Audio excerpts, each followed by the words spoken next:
হয়, মই এই মুহূৰ্তত উপস্থিত আছো গোসাইগাঁও মহকুমাৰ বিশেষকৈ কচুগাঁও শিক্ষাখণ্ডৰ কুসুমবিল বাংটিঝৰা এম ই স্কুল।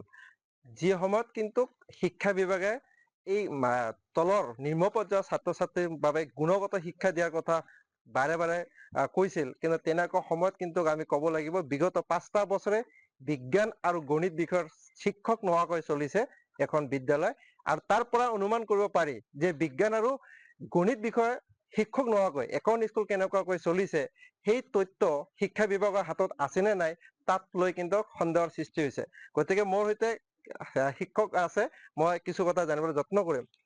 আপোনাৰ স্কুলখন কিমান চনত হৈছিল, কি কি শিক্ষক আছে, কেনেকুৱাকৈ ক্লাছ কৰে আমাক জনাব। নমস্কাৰ। আমাৰ কুসুমবিল বাংটিঝৰা এম ই স্কুলখন 2013 চনত প্ৰাদেশিকৰণ কৰা হৈছে। সেই সময়ত আমি 6জনীয়া শিক্ষক নিযুক্তি পাইছিলোঁ। তাৰে ভিতৰত 2019 চনত এজন মৃত্যুবৰণ কৰিলে, 22 চনত আকৌ অৱসৰ প্ৰাপ্ত কৰিলে। এতিয়া আমি মিলি 4জন আছে। তাৰে ভিতৰত এজন শিক্ষকে অসমীয়া মাধ্যমৰ, 3জন বড়ো মাধ্যমৰ শিক্ষক। এতিয়া মই অসমীয়া ক্লাছ কৰিবৰ কাৰণে বহুত অসুবিধা হয়, দুৰ্ভাগ্যজনক যে মই অকলে আছো। এতিয়া এটা ক্লাছত যদি ক্লাছ লয় তেতিয়া 2টা ৰুমটো এনেই থব লগা হয়। সেইকাৰণে আপুনি আচলতে কি বিষয়ৰ শিক্ষক? মই আচলতে হিন্দী শিক্ষক। তথাপিও মানে যিমানখিনি পাৰো মই সেইটো চলাই আছো। 2019 পৰা মই অকলে এনেকুৱা চলাই আছো।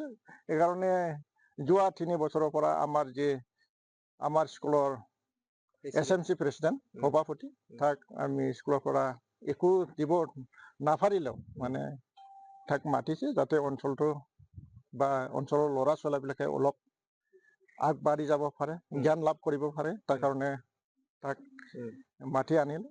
তাৰ কাৰণে তাক আমি স্কুল তৰফৰ পৰা ধন্যবাদ যাচিছো।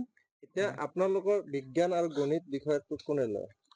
এতিয়া মোটামুটি ক'বলৈ গ'লে বিজ্ঞান আৰু গণিত ক্লাছ মোটামুটি নহয়। এনেতো এজন শিক্ষকৰ দ্বাৰা সেইটো গোটেই বিষয়টো ল'ব পৰা অৱস্থাত নাই।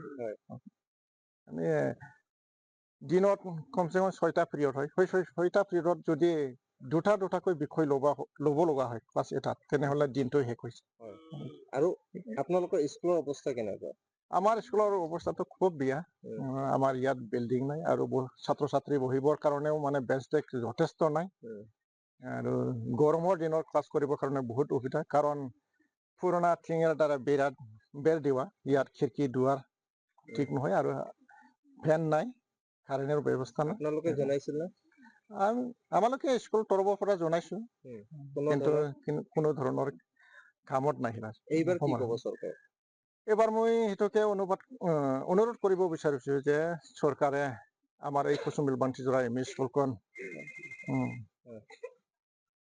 যাতে আমাৰ সেই দুৰ্গতি স্কুলখন বিল্ডিং গ্ৰেণ্ড কৰি দিয়ে, আৰু য'ত মানে শিক্ষকৰ নাটনি, সেই শিক্ষকৰ নাটনিটো যেন পূৰণ দিয়ে, সেইটোৱে মই আপোনালোকৰ যোগেদি অনুৰোধ কৰিলো। ধন্যবাদ জনাইছো। এই মুহূৰ্তত হয় সঁচা কথা, যিগৰাকী ব্যক্তি বিগত 3টা বছৰ ধৰি বিনা বেতনে ক'ব লাগিব সেৱা আগবঢ়াইছে, SMC স্কুলৰ সভাপতি মোৰ সৈতে আছে।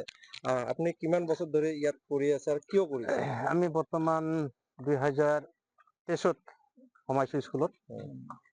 3 বছৰ হৈ আছে আৰু কি। নিজৰ ভিতৰত যেনেকৈ আমি সোমাই আছো তেনেকৈ আমাৰ ছাত্ৰ ছাত্ৰী আগবাঢ়িল স্কুলত।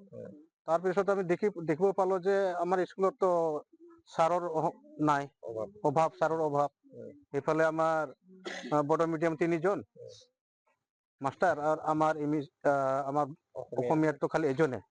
সেইকাৰণে আমি চিন্তা কৰিছো আৰু কি বিনামূলীয়াটো কি কৰিম, নিজৰ ল'ৰা ছোৱালীৰ ভাবি আমি নিজেই ক্লাছটো ল'ম আৰু কি, সহায় কৰি আছো আৰু কি, যিমান পাৰো ইমানখিনি সহায় কৰি আছো। আৰু আমাৰ ইয়াৰ বৰ্তমান আমাৰ স্কুল একদম অৱস্থা নাই। যদি বৰষুণ পৰে তেনেহ'লে এই যে ল'ৰা ছোৱালী বহিব নোৱাৰে, ইমান কষ্ট। আৰু বেৰাৰ টিং, গৰম হলে বহুত গৰম, থাকিব নোৱাৰা হয় ছাত্ৰ ছাত্ৰীসকলে। এইটোৱে আমাৰ অনুৰোধ যে আপোনালোকৰ তৰফৰ পৰা বা চৰকাৰৰ তৰফৰ পৰা যে আমাৰ যাতে বিল্ডিংটো অতি সোনকালে গ্ৰেণ্ড হ'ব লাগিব, আৰু আমাৰ এই ছাত্ৰ ছাত্ৰীৰ কাৰণে আমাৰ ছাৰ যে মাষ্টাৰ দিব লাগিব আৰু কি।